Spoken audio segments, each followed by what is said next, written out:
Hello. I am here today with Sabih Bin Wasi, the CEO of Stellic. Sabih, so excited to have you here. So excited to stop to talk about Stellic's journey. But before we dig on the company, I'd love to learn a little bit more about you. You started this company pretty young. Like, how did you get inspired for it? What was the sort of narrative that took you from college student to CEO of a pretty large edtech company?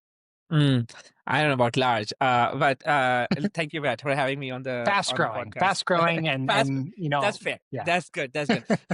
So a little bit about me. So I am not from US. I grew up outside of US. I'm a first from my family to go to college, and the experience of higher ed, kind of shaped, why we do what we do. So, and it's actually very interesting. I was thinking about that, like being an outsider, somebody who has no idea what higher ed is, especially in the US, um, made me see things from a very fresh perspective. The bugs were not considered features because it has been bugs for so long. So I think that kind of it became kind of an advantage to, see this problem from that perspective. So I came here, and as I was studying, I realized like higher ed is very much about like learning the art of decision making, right? And so every semester, choosing a major, like study abroad, all of these kind of things are decisions students are making. And I started noticing like, some of these decisions can have a pretty lifelong impact on a student. And like, so many people I have talked to, I asked them like, if you didn't go to college, or if you take out the college experience, would your life be exactly where it is right now? And most often people will say no, it's actually make a pretty profound impact where I end up being. And so I am a student like trying to understand this, and I'm finding all these students who are also a little bit like overwhelmed with decision making in college. And so the initial idea was, can I build a platform for myself that will help me understand, like a chart a pathway towards what completion looks like for me? And not only I can graduate on time, which I realized later how many students don't do that. I mean, I Yeah. was taking it for granted, but then also thinking about like, would that make me most ready I can be towards, like, the next phase of my life, whether it's career, whether it's like research work, whatever that is. So and that was the initial purpose of this platform, purely for self-serving, trying to make this work. And I showed it to my academic advisor. When I say showed it, I mean I'm talking about like sketches. It's not even a real thing. And the advisor says like, man, I am advising hundreds of students every semester. If I could only have understanding of what's on the student's mind, I could be so much more effective as an advisor. So we said, okay, I guess maybe this could have an advisor perspective that we weren't thinking about. It could allow them to identify students and what they are doing and what they're up to, what they have done, all of that. So that became a whole thing. And as we were trying to do this, it became very clear that you can't build a good degree planner or good like student success platform without having data. So we got to work with registrar, we got to work with like people who are data custodians. And so I'm talking to them and I'm realizing that this could be game changer for them, because now they can make decisions based on how universities decide their resources. And instead of that being is campus centric, it could become more student centric, right? And so all of this was very organic. It wasn't like designed to be like, okay, I want to build a startup and let's build an idea, find an idea and do that. It was more about like a very organically trying to solve a problem, you know? And it turned out that what we built was useful not just for my campus, but it was useful for many other campuses, right? And so I really think it's a very accidental, startup in that way. But I'm glad we did it, because I do think like doing the work we do with this, like, platform and helping campuses, like, basically set up success for students, is not only a really good business because so many campuses need this, a very, very real need of it, but it's also very fulfilling, because at the end of the day, you can see how many students are using it, how many decisions are they making, right? And I wonder, like, I think we crossed 10 million decisions on our platform, and I was thinking, like, how many of them were happening only because of this platform being there. And even if that number is like 1,000, it's still a lot of decisions that are made differently, right? And so, and that's why I thought, you know what, this might be not just a student project. I should make it a career. choice. And so here I am, 7, 8 years later, serving a million students, doing this journey, and I'm like very committed towards making this vision happen in reality.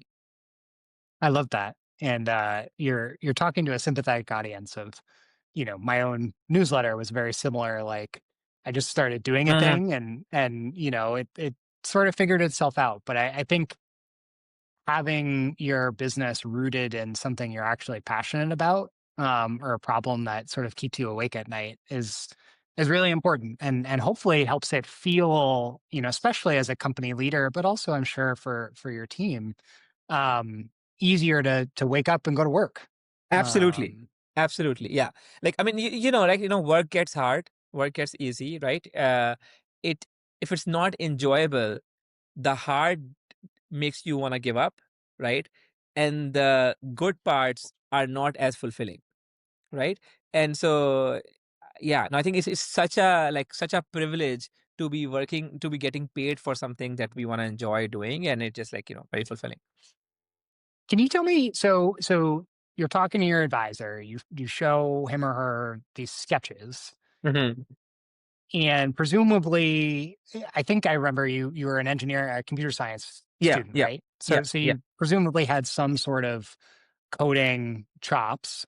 yeah. I'm sure they've developed over time, but some Hmm. good enough. What was it like when you decided not only am I going to code this, but I'm going to ask somebody for money to Mm. do this, right? And I think there's a really big step change in doing something as a little like thing on the side to like asking somebody for money for your thing. And it's a mindset shift. So can you just talk about that? And I don't mean money in a crass way. I mean as Yeah, like yeah, a yeah, yeah, it yeah. really makes it a full project, you know? So when you say money, you mean like money from universities or money from investors? Yeah, like a real contract. Yeah, I'm yeah. more interested on the having a real customer paying you money for the thing you're doing. I think that there's something substantive that changes when you have, even if it's a dollar, right? But the I think, difference between, yeah, yeah, to me, it is really an exchange of value, right? And so I really want to do this. I won't be able to do it if I cannot sustain myself and attract the best talent I want to attract towards this goal, right? But at the same time, I want to make sure that the partner, like we call institutions our partners, if the partner believes that what they get in return is many times over more than what they invest in it, right? And so I mean, I'll tell you, like in the beginning, I remember when we were thinking about like how much should we charge for that. I was like naive to say like, oh, we'll give it for free. Who cares, right? sure, And thankfully, I had good advisors, and they were like, no, actually, ask them like, what problem are you solving? How much is that worth for them to solve that? And like it was a whole process, which is very value driven pricing that we thought about, and it completely changed my perspective because it became a very fair conversation to have with the institution to say like, we can help you in these ways, and this is what that investment would look like. But it was always a step two. Step one was to prove there is some value, right? And sure. then it becomes easier to say, well, do you want to see this exist and be better next year?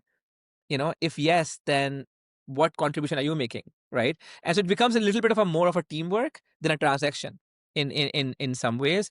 So I think it's a very easy conversation to do when you have delivered value. And it's a very awkward and you said like crass conversation to do when it starts with like, financial transaction, and then you're kind of making it up by thinking about like what value you are providing to them. Yeah, and you got at sort of the second part of my question, right? Because presumably, again, you've learned a lot over the intervening 8 years, and the conversations that you're having today are very different than the conversations that you were having in that first, couple of years. So I'm curious if you could talk a little bit about your own sort of evolution as, a partner to universities and what you've gotten better at seeing maybe, Yeah. and in those years. Yeah, I think like absolutely. So several things, right? Well, first I'll say as a growth for myself, like I did not realize it's a very positive outcome. I did not realize how much growth, learning, rebuilding yourself, your strength would happen over the span of the last like 8 years or so, right? every semester feels like like a PhD by itself. Like, like you're learning and growing and pushing yourself, failing, all those kind of things. So in that journey, what I've learned is like few things. One, 8 years ago, our conversation was very much limited to a problem. And I think now it has shifted more towards a space of problems, right? So we would go to a registrar office and we say, okay, what are you doing about registration, course planning, whatever, and then like talk about it. Now we're talking to the university leadership, provost, president, and thinking about like, wait, what's your initiative for the next 5 years? How can we help you get there, right? And so this task became an initiative in this transition, and I think we became a lot more strategic in our value of what we can do. So like we would measure our success, for example, in the past looking at like how many students have built out a plan. Now we are saying, well, how is that impacting seat utilization? How is it impacting like on time graduate things of that nature? So it's actually a pretty cool journey to see like how this one thing has led to another to build this like a strategic presence on campus that we didn't have. I mean, we are talking to schools where they are saying that Stellic is the most used platform on campus. I mean, that's like remarkable to hear, like, considering that it started with a voluntary system that you, if you want, you can build a plan. If you don't have to get to this particular state. So the elevation of the conversation, the strategic nature of the conversation, the diversity of people on campus we are talking to, right? From advising to registrar to career office to financial aid to like, study abroad, international education. It is like really amazing to see that the problem we tried to solve, which was like, how do I decide what decisions to make and build a path towards graduation, would cut through the entire experience of a student, you know? And to be fair, like I would say, when I look back over like 8 years, I would have not guessed this is how far we would come along, right? It has been very organic and I mean quite remarkable. I'm very happy where we are now versus where we were 8 years ago. Yeah, I take some comfort when I talk to entrepreneurs who are not laser focused on what they have decided an industry should look like, but are Hmm. rather sort of trying to listen. And to me, like hearing you speak about that says more about like your ability to listen to, presumably at the start, one set of university leaders who then introduced you to the others, right? Hmm. Hmm. Um, Rather than just going and busting down doors. So I think that's important. And I think something that is a little bit differentiated in working in the education space than perhaps some other verticals. Although I think it helps to be a good listener across across the board in Absolutely. One of business. our four values is like be a student, right? And again, like keep in mind, like starting a company as a student allows us to do that very naturally, right? Because I'm like learning about this whole world that I have no idea about. And so it became very natural to do that.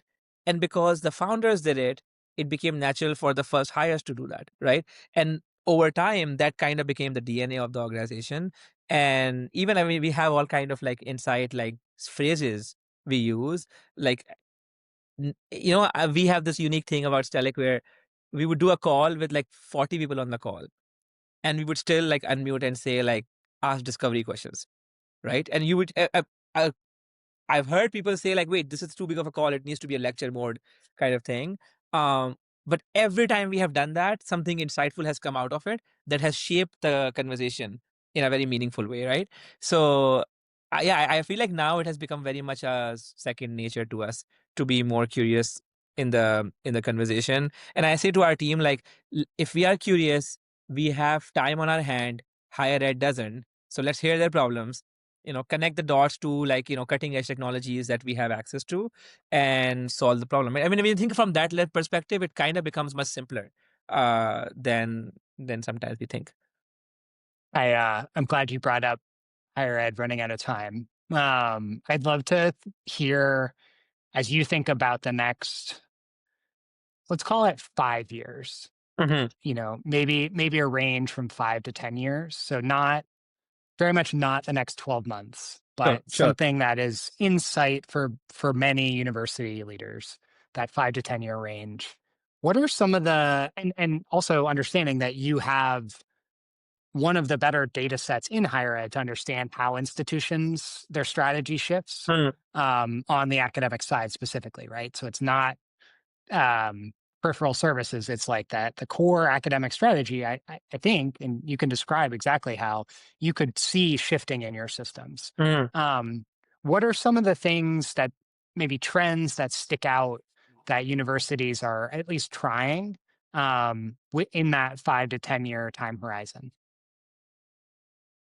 But first, I'm very, of course, like bullish on higher ed. I and we must be right. Like I tell this to our team. Like I think higher ed is probably the only scalable way to create social mobility. Like there is nothing else I can think of. Not everybody can be an entrepreneur, or not everybody can inherit wealth or anything. So if you want to truly think about social mobility, higher ed is the biggest unlock that we have today. And none of these, like, headlines I see these days makes me change or question that. So I'm very bullish on it. But at the same time, I also think that there is a lot of inefficiencies in the process, right? A lot of it. I mean, I'm like, if this was running like a startup, we would not do so many of these things that are happening today. So I absolutely think that over time we have accumulated a bunch of like debt, that we have to pay back on. So I think that I I hope, and I'm already seeing trends where people are questioning the why behind policies, behind investments, behind decisions in a way that, at least like when I compare it to 7 years ago, I wasn't seeing that as much, right? Like everybody was, I think like I saw people being more collaborative and cross-functional Hmm, than they were before. So I think one, on just purely efficiency, like creating high leverage decisions, is a trend that I will see more and more of. I think people sure. should be questioning, campuses should be questioning every investment we are making, whether it's about hiring, whether it's about uh, resource allocations. Like, are we rooting it against our mission, against serving students, or is it happening because it has been happening for the last 20 years and nobody knows why that's happening, right? So I think that's a good trend, that gives me hope. uh, and by the way, I mean, this will sound like little like dark. I do think for many campuses, if we don't do this exercise, the economic model doesn't work, right? So it will break at some point. The other trend I'm seeing, which also is exciting to see, is how much of the voice of student is coming into picture, which wasn't as true, just a few years ago. I think COVID was a big accelerant of that, from what I saw, right? I mean, they are like paying you hundreds of thousands of dollars, right? They are they are committing to give such a transformative phase of their life, in your hand, to say like, do like, make it the best use of this, right? Um, I think there's a lot of responsibility on us to think about. And when I say us, I mean like people who serve higher ed, either from Sure. outside or Yeah. inside. What kind of impact, experience, ROI can we provide, and that should supersede anything else that matters to us. So I think that's a good trend. There's another good trend that I'm seeing. The other one, enrollment, is a good one, right? Which is like the definition of a student or what they look like has also evolved Yeah. in the last few years. So Totally. this, right, and so this idea of like, I'll just go to high school and just go to university and that will make up to every undergrad out there is absolutely not true anymore, right? The So to think about like, wait, how does education fit into the aspiration of today's student, which might be an adult learner, which might be going to community college, coming to a 4 year thing, right? And so I think how we attract the right students also means clarity of what they are signing up for. So even if you take a simple example of transfer, because this has been something we have been doing on recently quite a bit, a student sometimes doesn't even know for 2 semesters what core credits will transfer, and they're already there just to find out that, oh yeah, we actually, I heard at a conference about this one campus where they had a different policy for the same course, a transfer course, if you are an active student versus if you are like a pre-admitted student, right? Yeah. So this needs to we really have to understand today's students and their journey and try to center our decisions around them, and question the policies that have existed before. I think like people like campuses will really have to work hard to differentiate themselves. I think in and to me, it's a good thing. It's a good thing that this is happening. Of course, the stress and the anxiety is not. around it. But I think the outcomes I'm hopeful will make higher ed more effective for more students over time. Yeah, something that I have been workshopping, so it's not fully fledged yet, and Mhm. maybe you can help me sharpen it, is this concept that for most of the past two 200 years, we'll call it, there has been a consistent pace of both technology and innovation and sort of requisite educational attainment in order Mm. to participate in the advanced economy. And the advanced economy 200 years ago was looked a lot more industrial than Sure, today's knowledge sure, sure. economy. Right, But right. but think about whatever the advanced economy of the day looks like. It has been progressively more education required to be a participant. So it's like, when you were a farmer, you could often participate without any education, right? When that became industrial scale farming and working in factories, it was like primary school started to become, and it's a little bit of chicken or the Sure, egg, but sure. bear with me. Yeah. Eventually we added secondary school, and to me, the natural progression is to say, actually, you do need tertiary education in some form, and that's where we're going to dig in here. But you need something, with how sophisticated today's economy is, like it sort of frightens me how the narrative has turned just against college. And it's Mhm. like, not everyone has to go to the same 4-year traditional college that you and I went to from age 18 to 22, right? Like, I'm not saying that, but it does worry me that we're talking about getting rid of college Mm. when, to me, if I were advising a young person today, I'd say you need more education, not less. So there's something that it gives me some cognitive dissonance. I don't know if there's anything you'd like to sort of unpack in that thesis, Yeah, that grabs you. I actually the way I think about this is like the concept of learning hasn't really like at on the first principles level, it is the same as what it was like hundreds of years ago, right? But w- the execution of it or the flavor of it, right?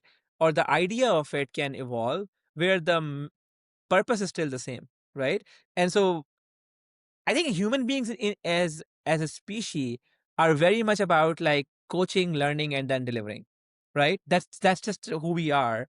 Uh, and so if we were an animal where like as soon as we are born, we are 100% productivity, I can see education being irrelevant.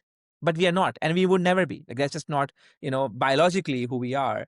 So this idea, like many hundreds of years ago, we might be thinking about like farming being the skill to learn, right? And the Right. person becomes like really great at like what that looks like, and the more you push towards like farming, like uh, strategies or tactics or approaches or skills, it starts providing like natural selection, and some farming methods take precedence over another, and then like the evolution continues, right? And if we look at today, I think the same thing is true.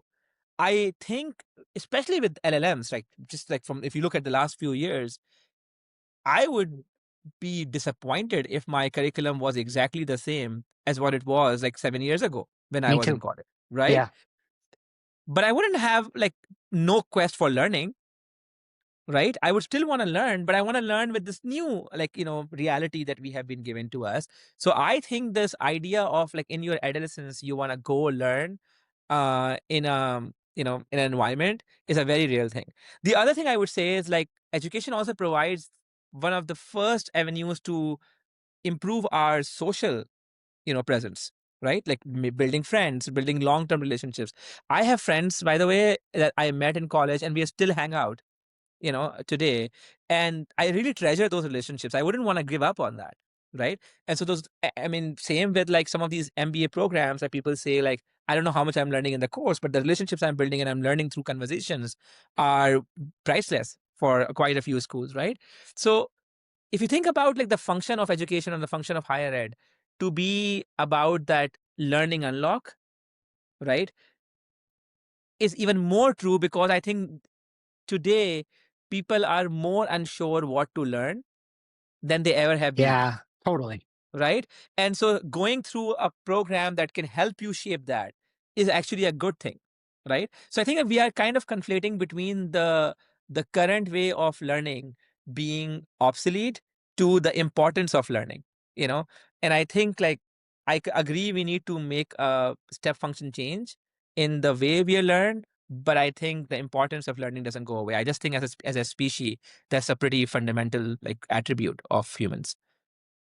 That's really well said. Specifically, this concept of like,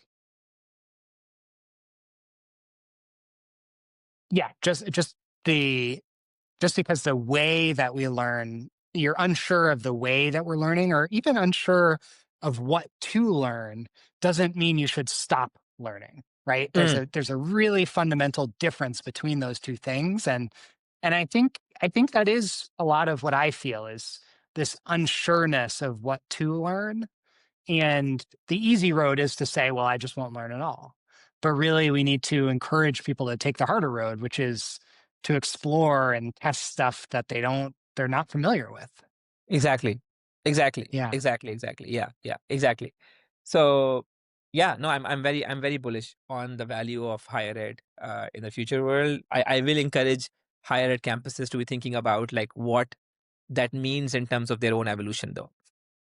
Yeah. Well, and I think the evolution of what you've built at Stellic is I can see a path where that is a crucial component where it says like, yeah, your path doesn't even have to be linear. It can go Exactly. through multiple institutions. It can accommodate prior learning. It can accommodate, work experience and help both individual students and their advisors and the university administrators manage that complexity. That's exactly right. That's exactly right. I think like the the I think the way I think about the platform is very much about like you have to make a certain decisions, and those decisions will have certain implications, right? And you don't know what those decisions are, what those implications are. You're kind of going through it for the first time, right? You don't even know what prerequisite you are googling. Like, hey, what's the prerequisite? What's the difference between prerequisites and a co-requisite, right? You don't even like have that understanding. So I do think that as the higher ed evolves, this idea of having a platform or having like some dynamic way of thinking about your journey is very meaningful. I mean, I'll give you a simple example. Like what courses were popular 5 years ago versus what courses are popular right now has significantly changed post COVID. Like we look at the data over like 100 campuses and we can see how the course demand has evolved. I do want higher ed to not be say, okay, well, we will always offer this course and will always be these many seats or whatever, but questioning and asking from students, like, what do you think we should be offering? Looking at from their plan and like saying, okay, these many students are all thinking of taking this course. They would prefer this modality to take that, right? Here's how it went. This is what their reviews are, honestly, what that looks like. I know this is a very like controversial word to say, like, we get to review a course. Like, what the hell does a student know? Mixed And to some incentives, extent, etc. Yeah. and to some extent I can understand that, but if you are in the journey of learning and evolution and like figuring out what that looks like, feedback, we talked about curiosity, feedback is everything. Yeah. So we have to figure out like what are the right questions to ask. And again, the platform Stellic as a technology can absolutely help bring those insights back to the institution, what that looks like. So I do think whether it's Stellic or anything, technology will be a very important component of that evolution. Think about like when you said linear learning, we have so many students who are going to community colleges and then going to 4 years and then coming. I mean, there's a concept of reverse transfer now where they're going back Sure. to community college, right?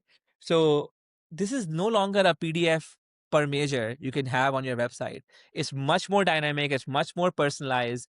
And I can imagine technology playing a key role in that. Awesome.